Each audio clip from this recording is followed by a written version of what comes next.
I heard she tried to forget me. Or maybe erase is the better word.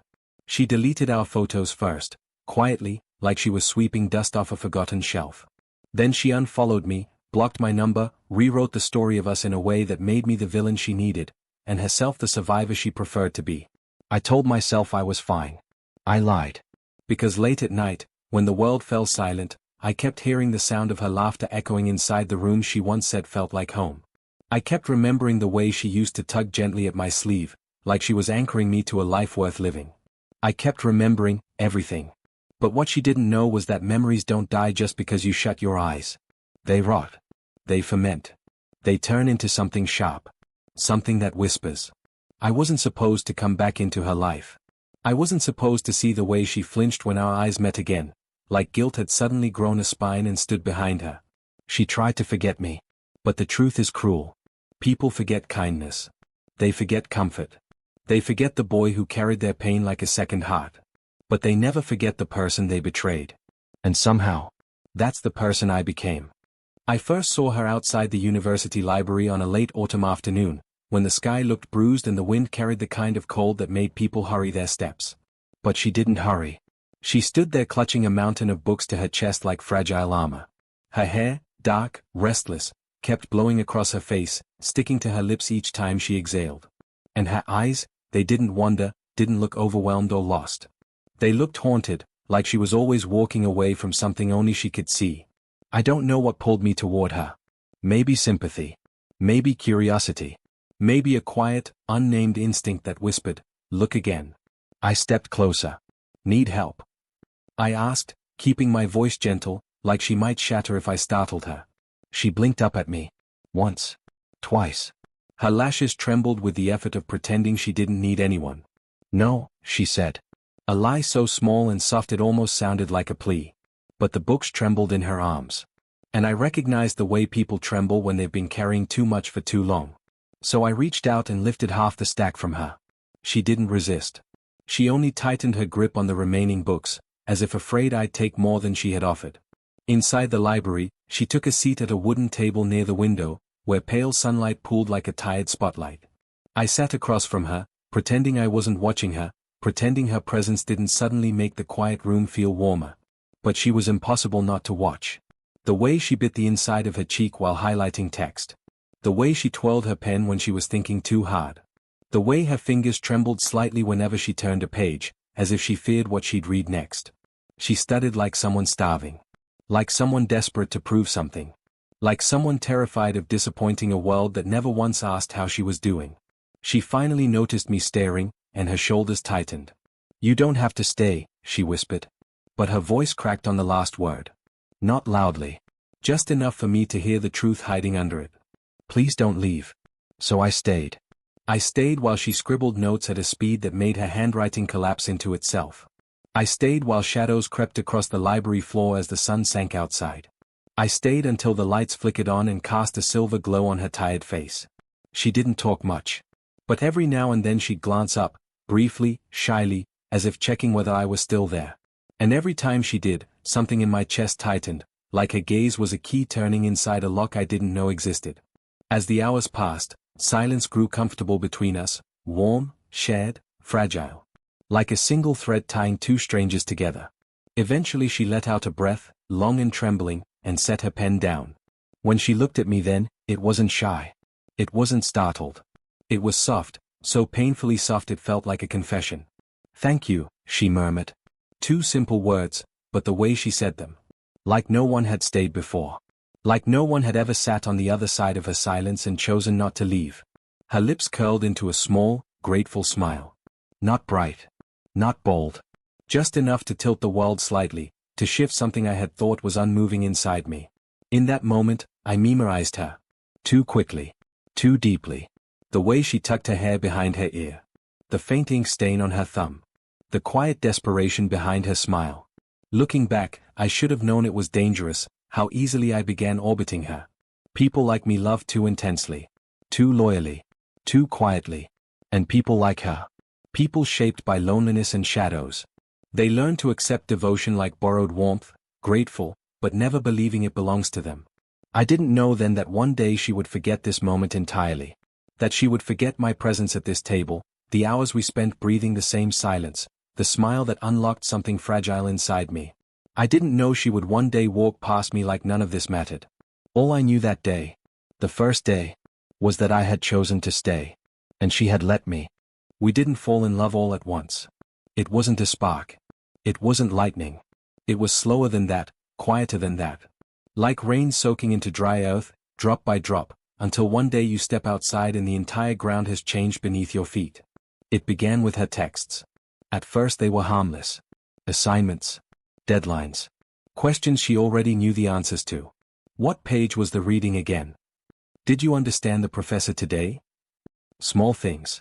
Safe things.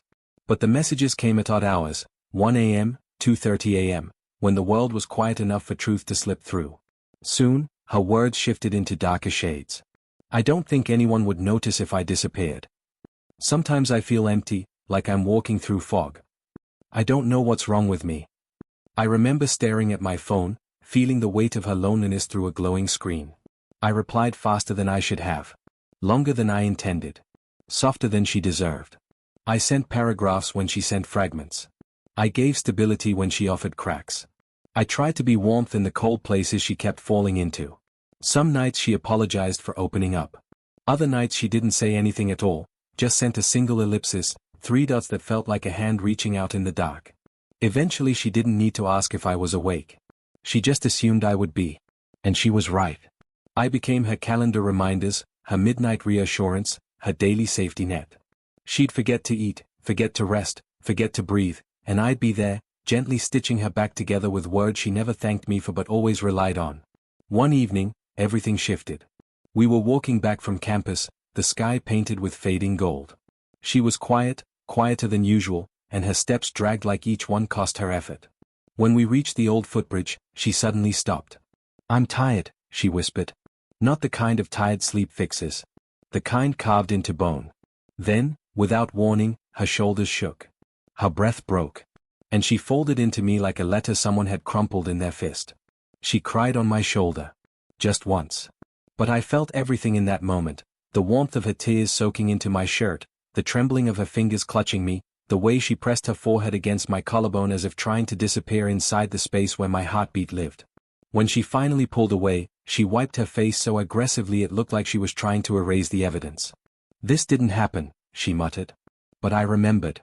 I remembered too well. After that day, something unspoken existed between us. A thread. Thin, almost invisible, but real. We walked home together almost every evening.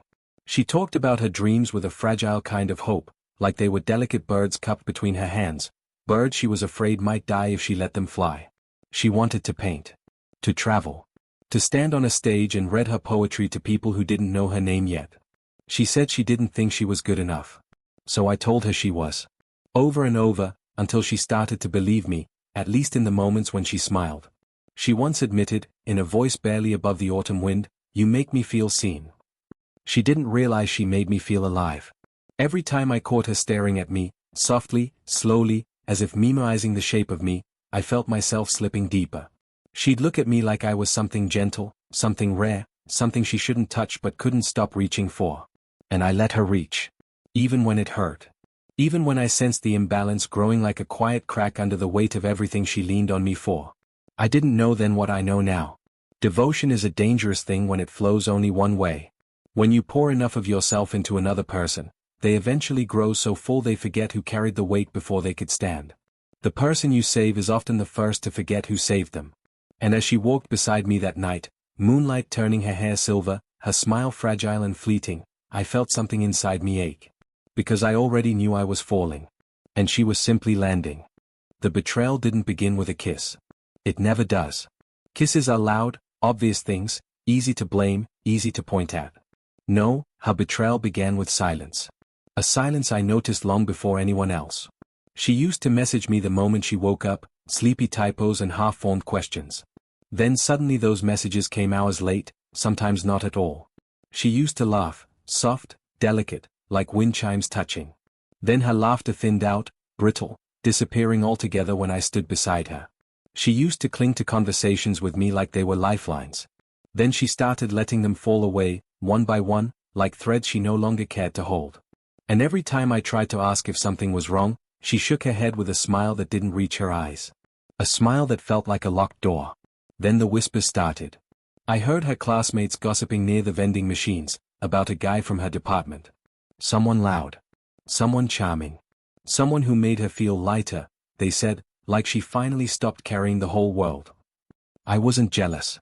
Jealousy requires a belief that you still have something to lose. What I felt was much smaller. Quieter. Like I was being gradually erased, pixel by pixel, until soon she wouldn't remember I was ever there. I told myself I was imagining it. That she was just busy. Tired. Distracted. But lies taste bitter, and I swallowed too many of them. Everything snapped one afternoon on the campus lawn. Sunlight was spilling over the grass, students were scattered in small laughing groups, and she was standing with him, the guy. I approached her, smiling like the fool I was. "Hey," I said. She turned. And in her eyes, I saw nothing. Recognition, sure. But no warmth. No softness. Just polite indifference. "Oh, hi." She said it like she'd bumped into a stranger she barely remembered from a class 2 semesters ago. Before I could speak, he draped an arm around her shoulders, territorial, effortless, as if she had already been claimed and he knew I was no threat. She didn't flinch. Didn't step aside. Didn't even pretend to move out of respect for the bond we once shared. Her body leaned, slightly, reflexively, toward him. That tiny movement was enough to split something in me. People nearby noticed the scene. I heard one of them snicker. "Isn't that the guy who follows her around?" Laughter followed. Sharp. Cruel. Humiliating. My ears burned. She heard it too. I watched her face change, not with anger, not with defense, not with any urgency to protect me. Just embarrassment. Embarrassment of being associated with me. She didn't defend me. Didn't correct them. Didn't say, "He's important to me," or even "He's my friend." Instead, she stepped closer to him, allowing the space between us to widen like a wound. "It's not like that," she said loudly, her voice slicing through the crowd. "We're not close. He's just someone who helps. Someone who helps. Someone. Not you. Not my friend. Not the person who stayed up every night when I was falling apart. Just someone." The words hit harder than betrayal. They erased me. I stood there, breathing through the kind of pain that doesn't make a sound. The kind that hollowed out my chest and left an echo behind. She turned away without another glance, letting him guide her across the lawn. Her hair swayed in the sunlight, golden, careless, untouched by guilt. She didn't look back. Not once. In that moment, under the wide blue sky and the indifferent laughter of strangers, something inside me cracked. Not loudly. Not dramatically. Just a quiet, clean break, like the snapping of a thin thread that had been holding parts of me together. That's the thing about public humiliation. It doesn't kill your pride. It kills the part of you that still believed you mattered.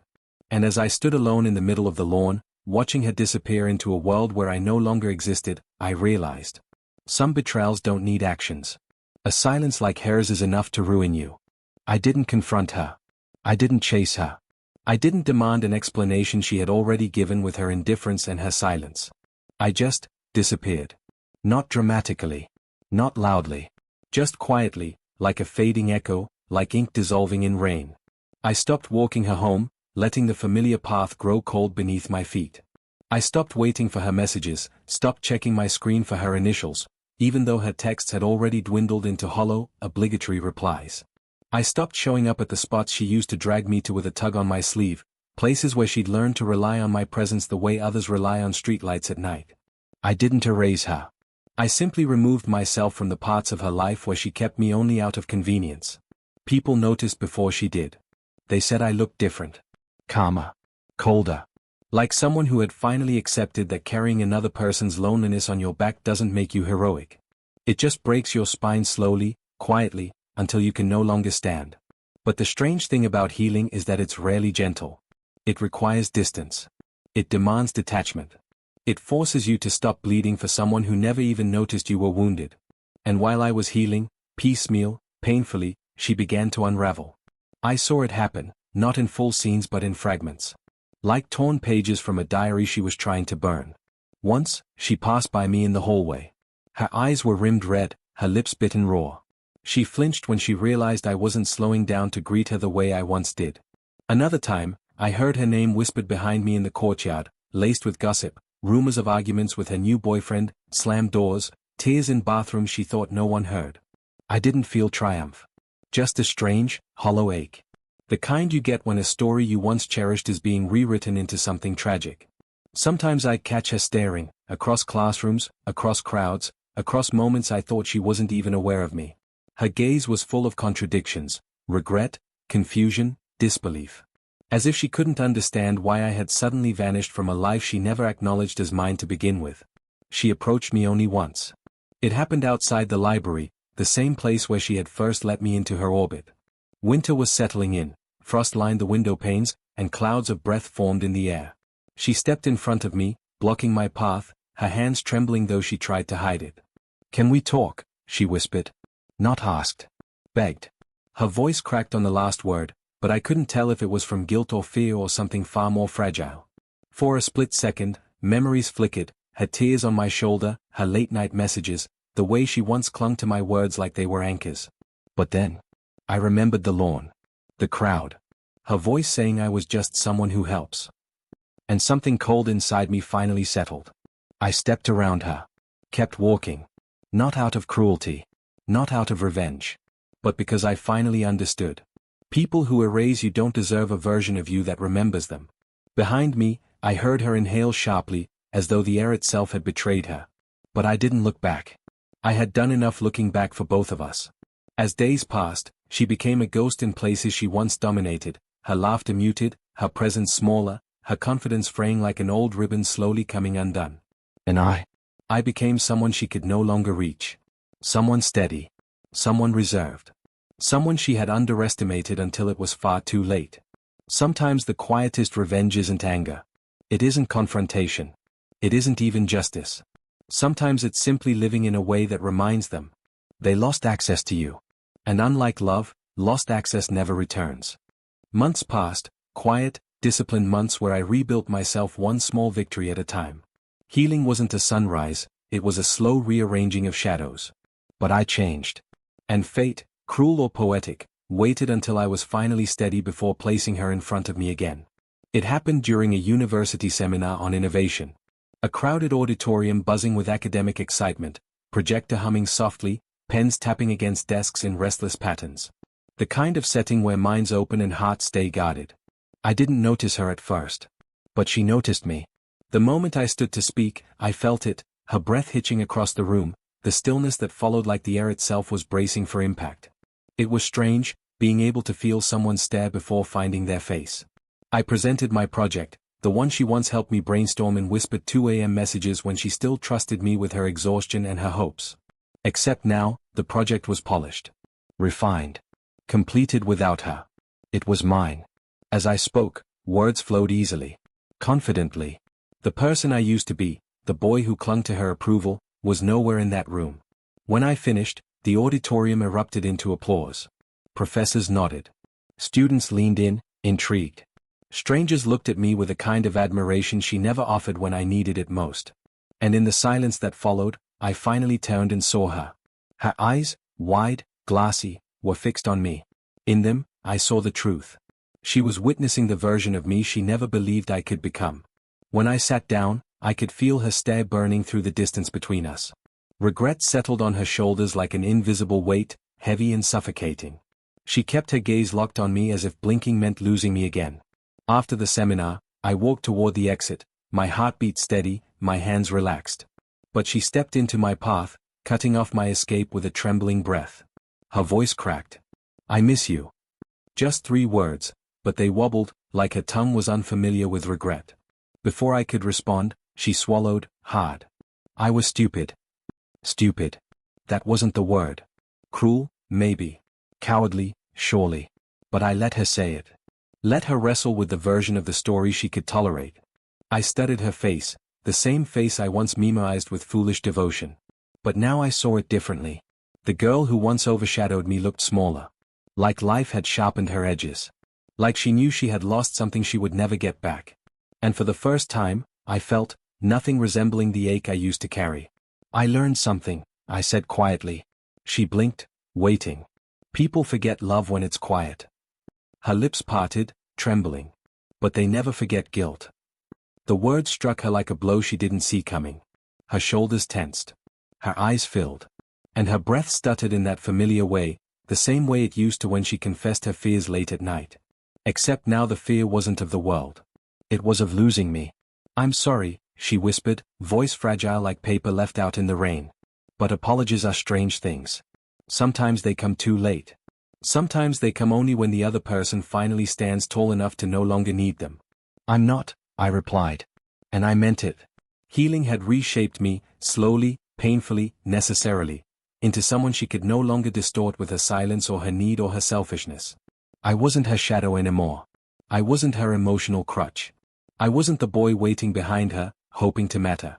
I had become someone she couldn't reach. Someone she would remember not with fondness, not with ownership, but with the ache of irreversible consequence.